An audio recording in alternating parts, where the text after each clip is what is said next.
இன்றைக்கி பார்த்தீங்கன்னா ஒரு ஸ்வீட் தான். ஸோ செட்டிநாடு ஸ்பெஷல் கந்தாரப்பம் தான் செஞ்சுருந்தேன்.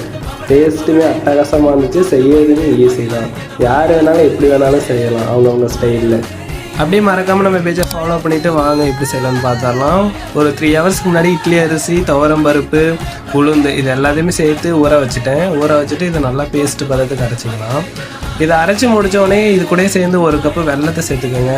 இது கூட அப்படியே பார்த்திங்கன்னா 2 ஏலக்காய், திருப்பி அகெயின் 1 பிஞ்சு சால்ட்டு, 3த்தையுமே சேர்த்து திருப்பி நல்லா அரைச்சி எடுத்துக்கோங்க. நான் சொல்கிற பதத்துக்கு எடுத்துக்கிட்டு நல்லா மிக்ஸ் பண்ணி வச்சுக்கோங்க. இந்த மாதிரி ஸ்வீட்லாம் செய்யும் போது திடீர்னு உங்களுக்கு என்ன ஞாபகம் வரும்னு சொல்லிட்டு அப்படியே கமெண்ட் பண்ணி விட்டு போங்க. நெக்ஸ்ட்டு என்ன வீடியோ பண்ணலான்னு சொல்லிட்டு கமெண்ட்டும் பண்ணுங்கள். நெக்ஸ்ட் ட்ரை பண்ணலாம். அவ்வளோதான். ஒரு அடுப்பத்தை வச்சுட்டு ஒரு தாச்சி எடுத்து வச்சுக்கோங்க. அதில் ஆயில் சேர்த்துட்டு நல்லா சூடாக வந்ததுக்கப்புறம் பார்த்திங்கன்னா 1 கரண்டி மொண்டு ஊற்றிடுங்க.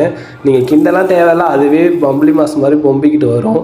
அவ்வளோதான். இந்த மாதிரி ரெடி ஆயிடும் செட்டிநாடு ஸ்பெஷல் கந்தாரப்பம். அதுவும் நம்ம ஸ்டைலில் நம்ம செஞ்சுருக்கோம். அது பெரம்பலூரில் இந்த சைடு.